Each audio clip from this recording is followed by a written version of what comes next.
When I was about 59, I think, I got a very bad lung infection. It wasn't just one lung infection. I had another two within that year. When I got the next infection, I was sent to the local hospital, but it took another 9 months before I got a diagnosis. The diagnosis was that I had COPD. The whole thing of diagnosis was awful because you were so ill and you just couldn't get help. In the future, I really like to see early diagnosis for people. At the moment, a lot of people are waiting for a diagnosis, getting a false diagnosis.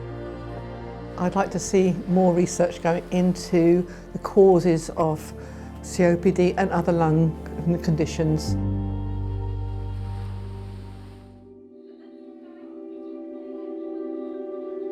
I am the mother of 3 boys, Zach, Felix and William.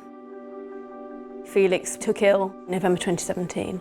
He was just up all night feeling ill, and we took him to hospital the next day and they realised that he had pneumonia. So he went pretty quickly into intensive care, life support basically. As a result of that, he had to have lots of rehab, and it was there when he had the CT scans that they saw he had bronchiectasis. So bronchiectasis is where the airways in the lungs are a bit saggier and baggier than they should be, so mucus collects in the lungs. They said we'd need to do airway clearance with him sort of every day, but we didn't know that would be an ongoing thing, and we're 6 years later now, and he's still doing it. When I look at Felix, I feel 2 things. I feel really sorry for him.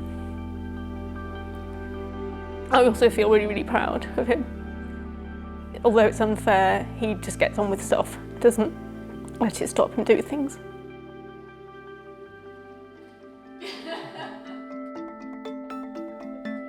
I was diagnosed when I was 6 years old with brittle asthma.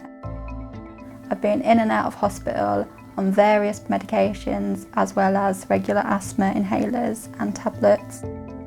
I'm known as the silent wheezer, so there's no air getting down to my lungs. It just feels like there's an elephant on my chest and it won't get off.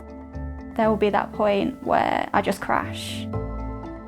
Resus, it's traumatic because you can hear everything going on, and all these people are sticking needles into you and injecting you with medications, but you cannot communicate.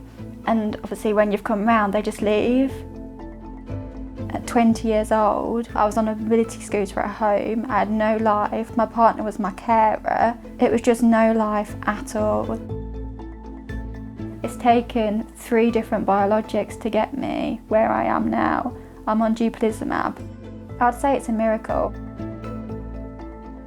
The message I'd like to get across to healthcare professionals that are watching this is to believe their patient, listen to their patient. Every asthmatic is different. They don't go by the textbook, they do know best. And not following their care plan can delay treatment. I first noticed an issue in my health. I started to have a problem to actually breathe. I couldn't inhale properly. It was quite a scary panic, realising that something was wrong, that you couldn't breathe.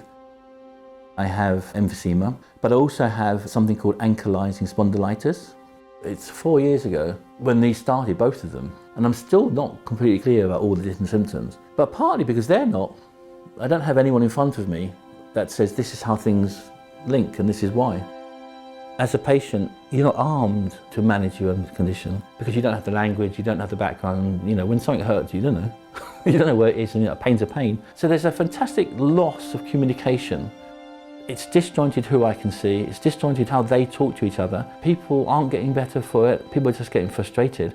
And surely we can do it better. For people who find themselves in the same situation, hopefully they find a Breathe Easy group, a support group.